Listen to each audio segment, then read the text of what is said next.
벌써 이렇게 2017년도가 이렇게 마지막 오늘 주일 예배로 모든 것이 끝이 나게 되었습니다. 생각해 보면 한 해가 참 빨리도 지나갔구나 하는 생각을 하게 됩니다. 또 감사한 일도 있었고 또 염려하고 걱정하면서 또 조바심을 하면서 기도하면서 지나온 그런 많은 걸음들이 있었던 것 같습니다. 어, 사진 찍는 사람들에게 아주 중요하게 여겨지는 그런 시간대가 있습니다. 매직 아워라고 하는 시간이 있는데 해가 진 후 30분에서 한 50분 정도 그 타이밍이 사진을 찍을 때 특별히 그 해가 지고 나서도 남아있는 그 빛 때문에 생겨나는 아주 푸르면서도 고운 빛깔이 나는 그런 풍경을 찍을 수 있는 그 시간대가 있다고 합니다. 그래서 그 시간을 매직 아워다 이렇게 부른다고 합니다. 이런 매직 아워의 그런 시간이 있는 것처럼 생각해 보면은 우리가 이 삶이 끝나고 나서 생겨나는 그 여운이 되는 빛깔이 좀 곱고 사람들이 볼 때 그의 인생을 음미할 수 있는 그런 시간대를 가질 수 있다면 얼마나 좋을까 이런 생각을 해보게 됩니다. 그것은 해가 진 후에 그것을 볼 수 있는 것처럼 우리의 삶이 끝나고 났을 때 주변 사람들이 그리고 나의 자녀들이 우리의 삶을 기억하는 그 순간에 우리의 삶이 어떻게 기억될까 이런 생각을 해보게 됩니다. 분명한 것은 하나님의 사람들에게는 우리의 그 삶 속에 드러나는 그 빛깔이 하나님의 말씀을 통해서 우리의 삶을 가꾸어 나갈 때 분명히 우리의 삶 속에 하나님이 주시는 그런 아름다운 의미들이 담기게 되고 그 의미 때문에 분명 우리 주변에 있는 사람들이 우리의 삶을 음미할 때 바라볼 때 아름다운 인생이었다고 고백할 수 있는 또 이야기할 수 있는 그러한 빛이 남아 있을 수 있다는 것입니다. 그래서 우리가 하나님의 말씀을 묵상하는 것이고 우리의 삶을 가꿔 나가기를 소망하는 것입니다. 그래서 내 뜻과 내 의지대로 살아간다면 분명 누군가에는 상처가 되고 분명 내 삶 속에 좋지 않은 그런 빛깔이 남아 있을 텐데 하나님의 말씀을 따라 순종하는 걸음을 걷는다면 분명 우리의 삶 속에 그 하나님이 주시는 아름다운 하나님의 형상을 닮은 빛깔이 묻어나게 되고 그것 때문에 우리의 자녀들이 우리의 사람들이 기억할 때 아름다운 인생이었다고 이야기할 수 있는 그런 삶으로 마무리될 거라는 것입니다. 오늘 그래서 2017년도를 마무리하면서 우리의 인생을 갖고 나가기 위한 하나님의 말씀을 통해서 함께 묵상하면서 새해를 맞기를 원하고 또 한 해를 마무리하기를 원합니다. 그래서 오늘 본문을 선택한 것입니다. 오늘 말씀 31절에서 32절을 한번 다시금 읽고 하나님의 말씀을 묵상해 보겠습니다. 31절에서 32절입니다. 그러므로 염려하여 이르기를 무엇을 먹을까 무엇을 마실까 무엇을 입을까 하지 말라. 이는 다 이방인들이 구하는 것이라. 너희 천부께서 이 모든 것이 너에게 있어야 할 줄을 아시느니라 말씀합니다. 오늘 말씀의 시작은 그러므로 이렇게 시작을 하고 있습니다. 이 말은 앞서서 하신 이야기를 결론 내는 마무리하는 이야기라는 것입니다. 오늘 말씀 이전에 그러면 주님께서 어떤 말씀을 하셨는가 살펴보면 사람이 두 주인을 섬길 수 없다는 말씀을 하셨습니다. 19절로 해서 쭉 말씀하시기를 사람이 인생을 살면서 두 주인을 섬길 수 없다. 특별히 이 세상을 사는 동안에 하나님과 재물 그 두 가지 중에서 한 가지만 선택해야 되지 두 주인을 섬기면서 살 수 없다고 이야기를 하셨습니다. 특별히 하나님과 재물 두 사이에서 선택을 할 수밖에 없다는 것입니다. 그러면서 너희가 염려하지 말라 오늘 이 말씀을 하고 계시는 것입니다. 그래서 천부께서 너희 이 모든 것을 너에게 있어야 할 줄을 아신다 말씀합니다. 무슨 얘기입니까? 오늘 이 결론을 내시면서 하시는 말씀은 하나님을 재물이 아니라 하나님을 자기 인생의 주인으로 모시고 있는 성도라면은 그들에게는 재물을 자기 인생의 주인으로 삼고 살아가는 사람들과는 달라야 된다는 것입니다. 무엇이 달라야 된다고 얘기하십니까? 하나님의 자녀들에게는, 하나님의 인생의 주인으로 모시고 사는 하나님의 자녀들은 자신의 그 삶 속에 무엇을 먹을까, 무엇을 마실까, 무엇을 입을까에 대한 의식주에 대한 그 생활에 관한 염려가 찾아올 때에 달라야 된다는 것입니다.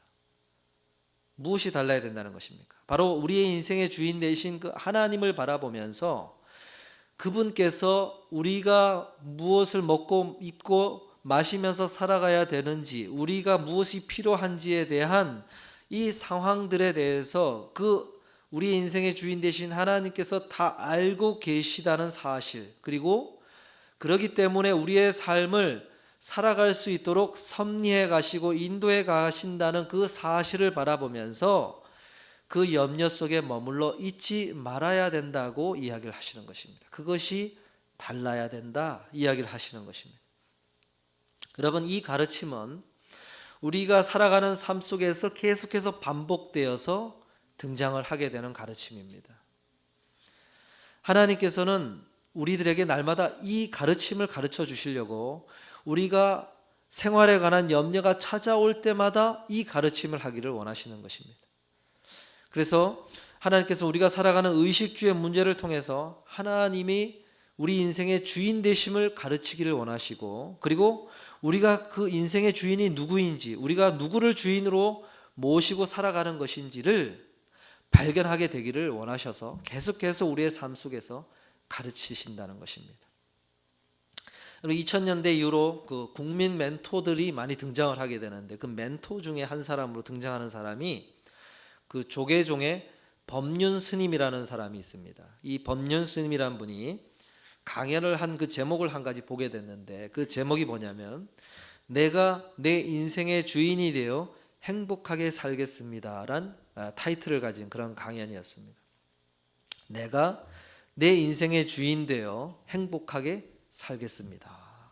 그 강의의 내용이 어떤 것이냐면, 인생의 행복과 불행은 자기 자신의 마음에 달려 있다는 것입니다. 그래서 자기가 어떤 마음으로 살아가느냐에 따라서 행복할 수도 있고 불행할 수도 있다, 이렇게 이야기를 하는 것입니다. 그러면서 어떤 자기 마음에서 행복의 원인을 찾아야지 내 주변에 있는 어떤 사람들이나 상황에서 그것을 찾지 말라는 것입니다. 그래서 남편이, 아이가 나를 괴롭게 하고 나를 불행하게 만들었다, 이렇게 이야기하지 말고, 그리고 나의 어떤 시어머니나 나와 관계 맺고 있는 친구들 때문에 내가 불행해졌다 이야기하지 말고, 또 어떤 내가 이런 상황 때문에 불행해졌다 이야기하지 말고 내 자신의 마음을 들여다보라는 것이고, 그리고 그 마음에 내가 어떤 의지를 가지고 내가 어떤 마음을 먹느냐에 따라 행복은 찾아오게 된다, 이야기를 하고 있습니다. 여러분, 이것은 언뜻 보기에 굉장히 귀한 가르침인 것처럼 보입니다. 성경에도 이와 같은 비슷한 말씀이 들어있기도 합니다. 그런데 이 가르침은 어디서 나오게 되는 거냐면, 불교 그 중요 철학들 중에 아주 인간 중심적인 철학을 하나 가지고 있는데, 그게 바로 일체유심조라고 하는, 한자어로 일체유심조라고 하는, 곧 모든 일은 마음먹기에 달려있다, 이 사상이 있는데,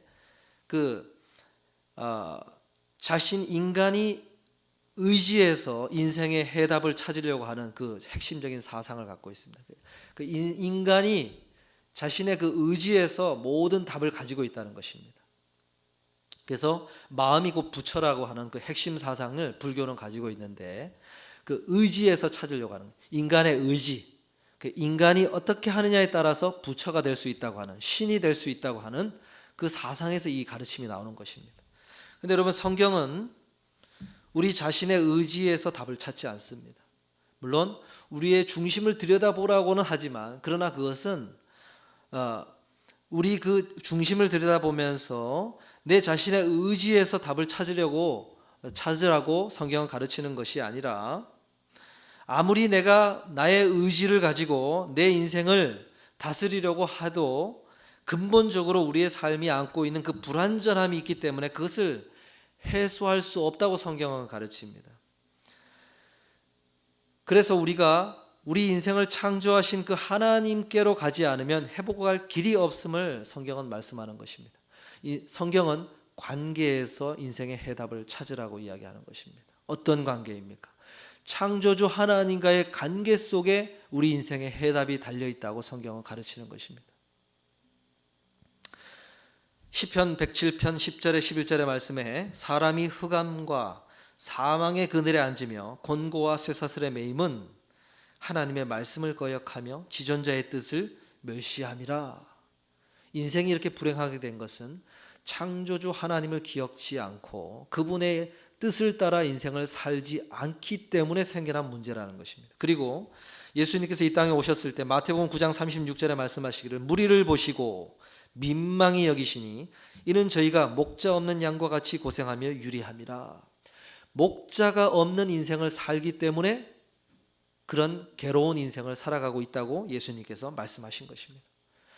목자가 필요하다는 사실, 인생의 인도자가 필요하다는 사실을 인정하지 않기 때문에 인생의 불행이 찾아오게 되는 것이다. 이야기를 하는 것이 성경의 가르침이라는 것입니다.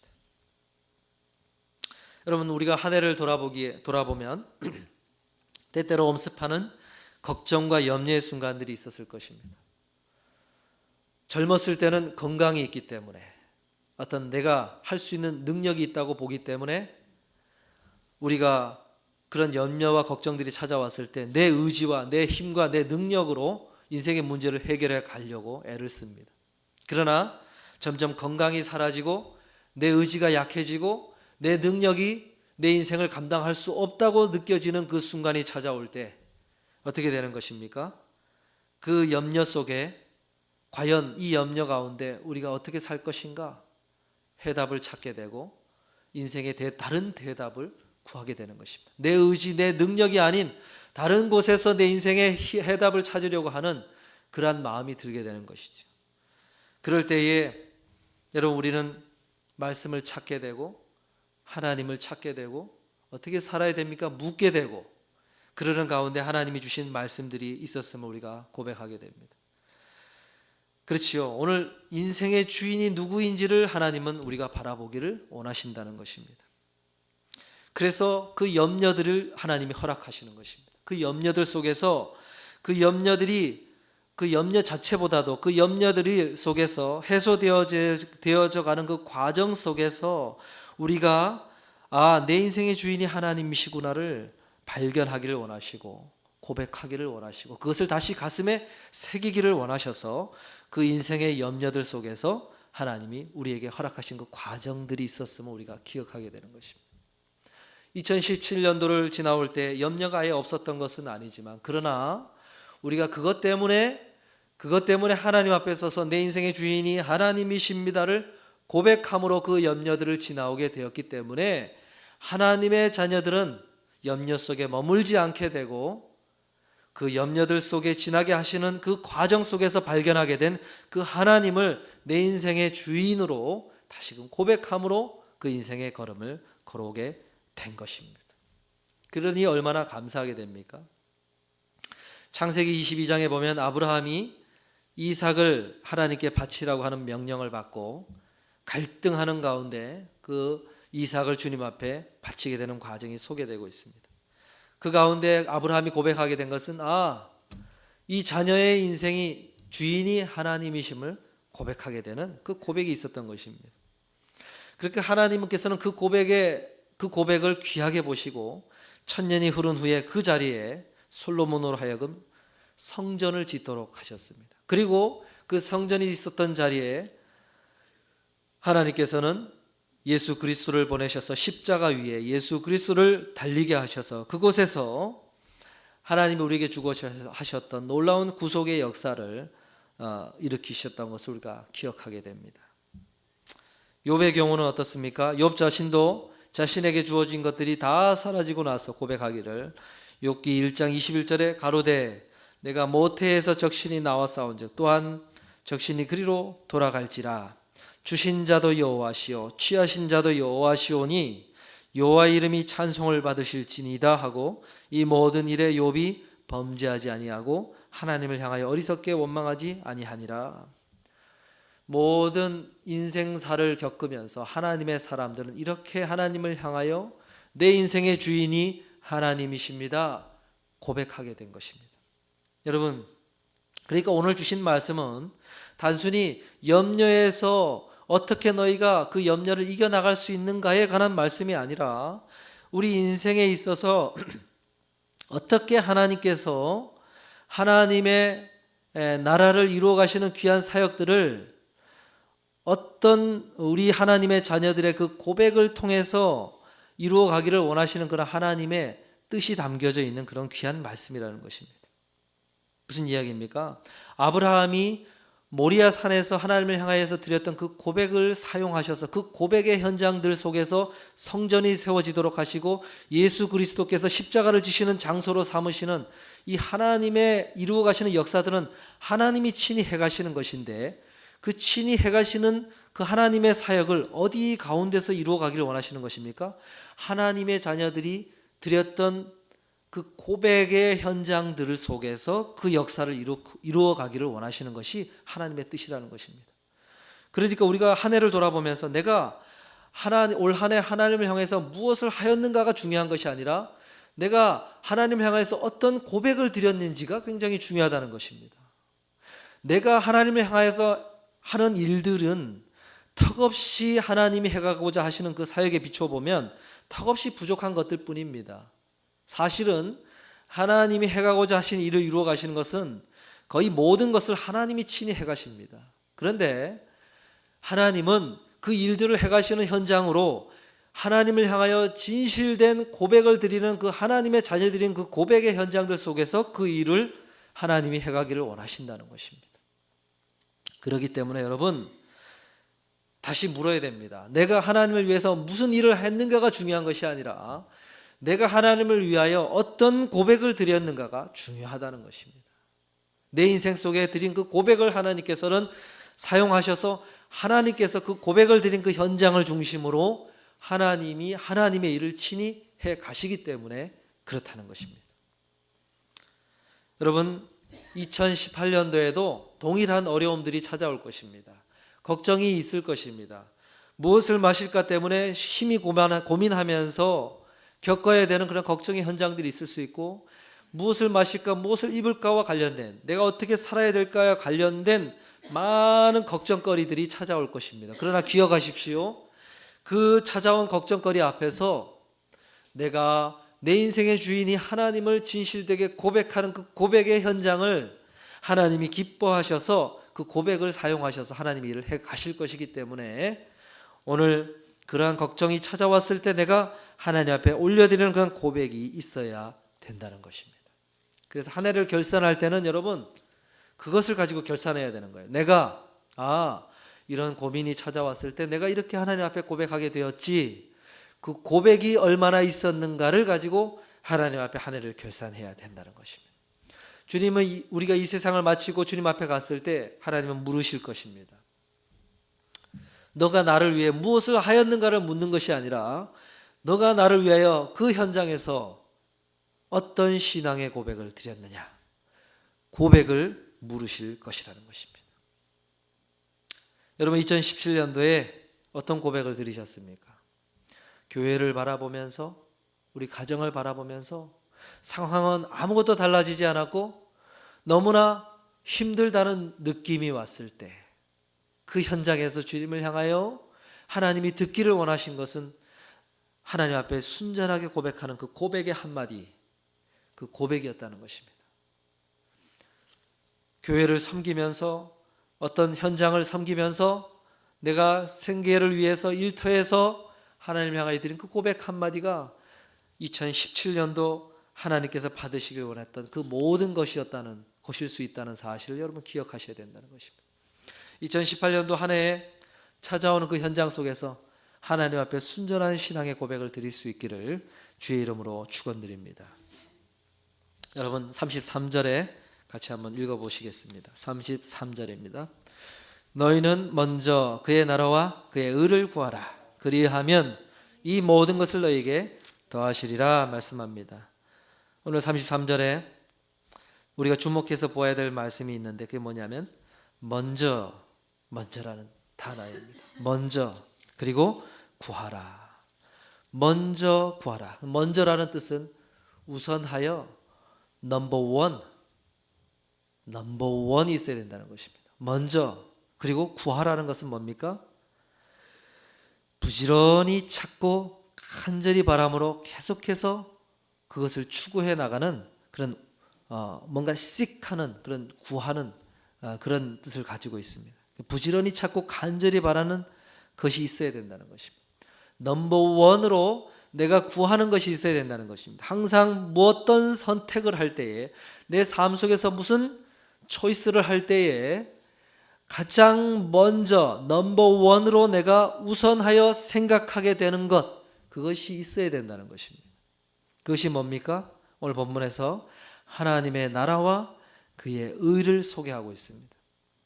내가 어떤 선택을 할 때에 가장 넘버원으로 생각해야 되는 것이 있어야 되는데 그것이 뭐냐? 하나님의 나라와 그의 의를 먼저 넘버원으로 생각해야 된다는 것입니다. 하나님의 나라는 무슨 뜻입니까? 그것은 하나님의 하나님을 나의 주인으로 삼아서 그분의 인도하심과 다스림을 받는 것이 하나님의 나라인 것입니다. 그리고 그의 의라는 것은 무엇입니까? 그것은 하나님께서 그렇게 의로우신 분이라는 사실을 기억해야 된다는 것입니다. 요약하면은 바로 진실되게 하나님을 그 인생의 주인으로 고백하는 자녀들을 하나님께서는 항상 입히시고 먹이시고 그 인생을 인도해 가시는 그 의로우신 분이시라는 사실을 먼저 넘버원으로 생각하고 인생의 선택을 하라는 것입니다. 그것이 있어야 된다는 거예요. 무슨 뜻입니까? 인생의 원칙이 있어야 되는데 내가 인생의 어떤 중요한 선택을 할 때 가장 고려해야 되는 인생의 원칙이 있어야 되는데 그 원칙이 바로 하나님이 어떤 분이신지를 알고 그분이 내 인생의 주인이시기 때문에 내가 이 선택을 해야 되는 그 인생의 원칙이 있어야 된다는 것입니다. 여러분, 식물을 관찰해 보면 그 식물에 있어서는 잎사귀도 중요하고 꽃도 중요하고 가지도 중요하고 눈에 보이는 모든 것이 중요한데 그러나 눈에 보이지는 않으나 가장 중요한 것이 있는데 그 부분이 어디입니까? 바로 뿌리라는 것입니다. 뿌리. 땅 속에 있어서 보이지는 않으나 그 식물을 유지하게 하는 데 있어서 사실은 가장 중요한 부분이 뿌리라는 것입니다. 마찬가지로 사람의 인생을 들여다볼 때 가장 중요한 부분이 무엇입니까?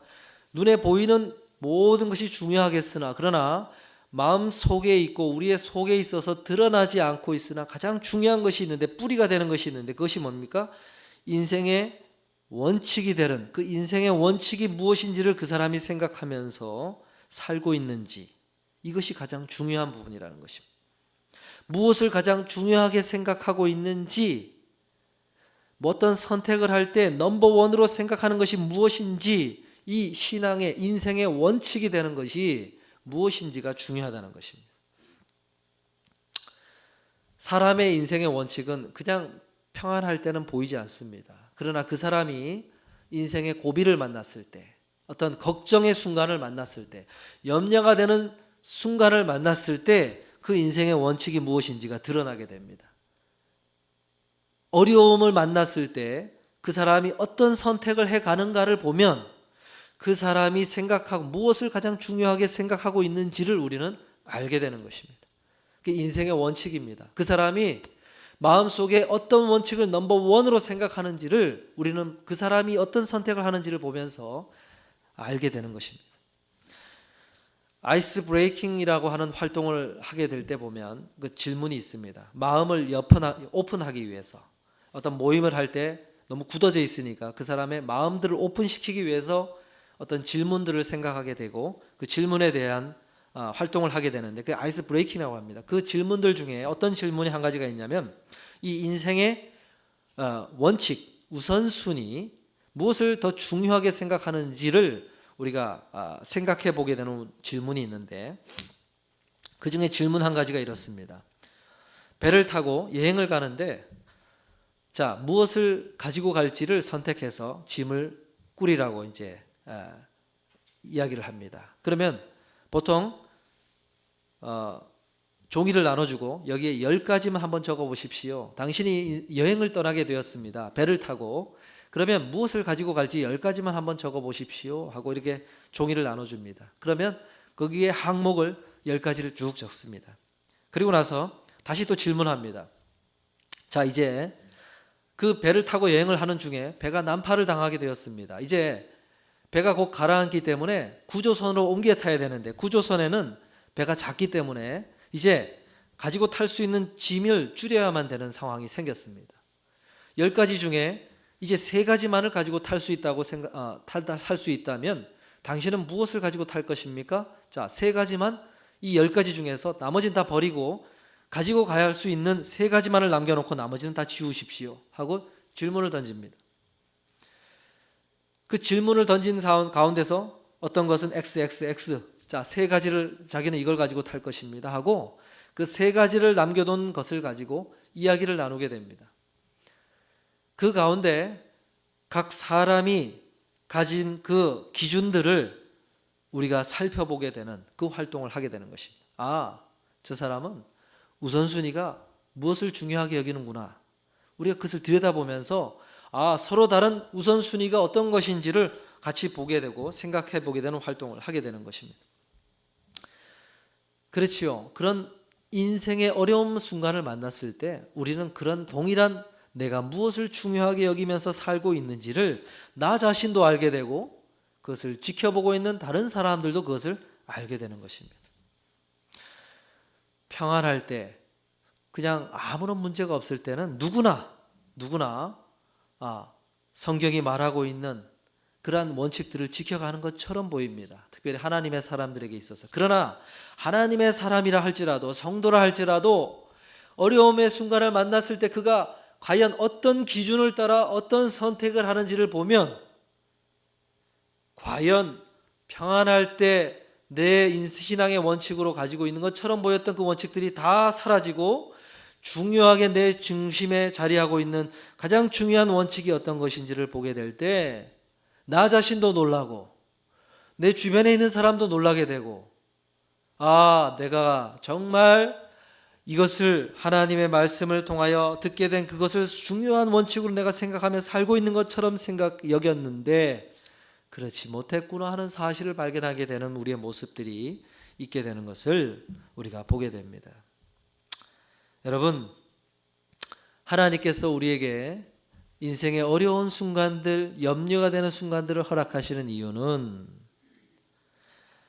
진정으로 너희들 속에 무엇을 중요하게 여기면서 살고 있느냐를 우리가 보게 하기를 원하셔서 그런 염려의 순간들을 만나게 하신다는 것입니다. 그리고 그것을 정말로 내가 손해볼 것이 뻔하고 내가 이렇게 선택했을 때 더 심한 어려움을 만나게 되는 상황들이 눈앞에 뻔히 보이는 그 상황들 속에서도 하나님의 말씀이 나에게 알려주시는 이 말씀을 선택하는 것이 하나님이 기뻐하는 것이기 때문에 내가 이것을 선택하겠습니다 하고 그것을 붙드는 어떤 과정들을 통해서 그 신앙의 원칙들이 내 넘버원으로 자리하도록 하나님이 인도해 가시는 그러한 과정이 있게 된다는 것입니다. 그래서 오늘 먼저 무엇을 우리의 신앙의 원칙으로 가지기를 하나님이 원하신다는 것입니까? 하나님의 나라와 그리고 그 하나님의 나라를 구하는 자에게 하나님은 의로운 분이시기 때문에 우리의 인생을 책임져 주신다고 하는 그 신앙의 고백, 이 고백 때문에 내 인생의 신앙의 선택을 할 때 어떤 인생의 선택을 할 때 그 고백 때문에 선택하는 것, 그것을 하나님이 보기를 원하신다는 것입니다. 여러분, 오늘 우리의 중심 속에 이러한 먼저 넘버원으로 하나님이 내 인생의 주인이시며 이 주인된 하나님을 붙들고 살아가는 자녀들을 인생을 하나님이 책임져 주시고 붙들어 주시고 인도해 가신다는 그 사실을 날마다 넘버원으로 하나님 앞에 고백할 수 있는 우리 모두가 될 수 있기를 주의 이름으로 축원드립니다. 여러분, 잘 알려진 그 이야기, 예화로 사용되는 이야기가 하나 있습니다. 이 체로키 인디언 족속 중에 이 체로키족이라고 하는 그 족의 그 대대로 내려오는 교훈이 되는 이야기라고 하는데, 이 이야기가 참 생각해 볼 것이 많습니다. 무슨 이야기냐면, 어떤 할아버지가 손자를 데려다 놓고 이야기를 하게 됩니다. 무릎에 앉혀놓고 이야기하되 할 때, 사람의 마음 안에는 늑대 2마리가 살고 있다 한다. 그 한 마리는 아주 악한 늑대여서 화를 잘 내고 싸우기를 좋아하고 용서할 줄을 모르는 그런 악한 늑대이고, 다른 한 늑대는 착한 늑대인데 아주 친절하고 사랑스러운 늑대가 있단다 하고, 할아버지가 사람의 마음속에 2마리 늑대가 있는 이야기를 해줍니다. 그리고 너 안에도 이 2마리 늑대가 살고 있단다 하고 이야기를 해줬다는 것입니다. 그럴 때 그 손자가 할아버지께 물었다는 것입니다. 할아버지, 그러면 내 안에 있는 그 늑대 2마리가 만약에 싸움을 벌리면 어떤 늑대가 이기나요? 하고 물었다는 것입니다. 그랬을 때 할아버지가 대답하기를 웃으면서, 어떤 늑대가 이기냐면 너가 먹이를 주는 늑대가 이긴단다 이야기를 했다는 것입니다. 어떤 늑대에게 너가 마음에 먹이를 주느냐, 그것에 따라서 악한 늑대가 이기기도 하고 착한 늑대가 이기기도 하는 거란다 하고 이야기를 해주었다는 것입니다. 여러분, 무슨 이야기냐면, 오늘 말씀과 관련해서 생각해 보면, 우리가 인생을 끝날 때까지 항상 우리 안에는 어떤 싸움이 벌어진다는 것입니다. 어떤 싸움이 벌어집니까? 이 인생의 원칙들이 충돌하는 싸움이 벌어진다는 것입니다. 우리 인생 속에는 무엇이 중요한지에 대한 나 나름대로의 인생의 원칙들이 살아가면서 자리하게 되는데, 이 원칙들이 어떤 상황을 만나게 될 때에 충돌한다는 것입니다. 싸움을 벌이게 된다는 것입니다. 하나님의 말씀을 읽으며 믿음 생활 가운데서 쌓여진 신앙의 중심으로 한 인생의 원칙들도 있지만, 그러나 현실에 뿌리 박힌 인생의 처절한 현실을 살아오면서, 현실을 겪어내면서 생겨난 인생의 원칙이 내 안에 자리하고 있는데, 이 하나님의 말씀에 기반한 인생의 원칙과 처절하게 세상의 현실을 바라보면서 생겨난 인생의 원칙이 충돌하는 일들이 벌어진다는 것입니다. 싸움을 벌린다는 것입니다. 그랬을 때 여러분, 어떤 인생의 원칙이 승리하게 될까요? 그 승리된 원칙, 신앙에 기반한 인생의 원칙이 승리하면 그 신앙에 기반한 인생의 원칙일 때문에 내가 어떤 선택을 할 것입니다. 그러나 반대로 이 신앙의 원칙이 싸움에 져서 처절하게 현실에 뿌리 박은 인생의 원칙이 승리하는 순간, 나는 그것에 기반해서 나의 선택을 가져갈 것입니다. 그 싸움이 우리 안에는 벌어진다는 것입니다. 여러분, 이 싸움은 아주 오랜 역사를 가지고 있습니다. 성경 안에도, 하나님의 사람들, 하나님의 백성들 안에도 이 싸움은 계속해서 벌어졌습니다. 모세가 출애굽을 해서 이집트에서 탈출해서 애굽에서 이스라엘 백성들을 탈출시켜서 가나안 땅으로 데려가고 나서, 여호수아가 지도자가 되어서 그 가나안 땅에 들어가 나와서 여호수아가 사람들에게 어떤 이야기를 하게 됩니까? 이 여호수아서 24장에 너희가 섬길 자를 오늘 택하라. 오직 나와 내 집은 여호와를 섬기겠노라. 이 이야기를 하면서 하나님을 섬길 것이냐, 아니면 너희가 애굽에서 섬기던 그 신은, 또는 가나안 땅에서 접했던 이 신을 섬길 것이냐, 선택하라. 선택을 요구하는 모습이 나오게 됩니다. 그러고 나서도 한참이 흘러서 엘리야가 갈멜산에서 바알 선지자와 대결을 벌이는 현장에, 이스라엘 백성들이 모인 현장에서 처음으로 대결을 벌이기 전에 한 이야기가 무엇입니까? 열왕기상 18장 21절에 엘리야가 모든 백성에게 가까이 나아가 이르되 너희가 어느 때까지 둘 사이에서 머뭇하려느냐? 여호와가 만일 하나님이면 그를 따르고 바알이 만일 하나님이면 그를 따를지니라 하니 백성이 말 한마디도 대답하지 아니하는지라. 여러분, 이 싸움은 아주 오래된 역사를 가지고 있습니다. 에덴 동산에서부터 이 싸움은 벌어진 것입니다. 뱀의 말을 들을 것이냐, 아니면 하나님의 말을 들을 것이냐. 이 싸움은 인간의 역사에 가장 계속해서 따라온 싸움이면서, 동시에 우리가 부모님 뱃속에서 세상에 태어나는 순간 이 싸움은 벌어지게 왔다는 것입니다. 여러분, 오늘 이 싸움이 우리에게 놓여져 있는 것이 2017년도였고 2018년도였다는, 이제 새로운 새해에도 마찬가지 싸움이 놓여져 있다는 것입니다. 그렇기 때문에 여러분, 우리는 기도해야 되는 것입니다. 무엇을 위해서 기도합니까? 새해에도 내가 주님이 기뻐하시는 하나님의 말씀이 가르쳐 주시는 그 신앙의 원칙을 따라 결정하며 인생을 살아갈 수 있도록 하나님 나를 도와달라는 그 기도가 있어야 되는 것입니다. 사랑하는 성도 여러분, 올 한 해를 마치면서 또 새로운 한 해를 시작하면서 이런 기도를 드리실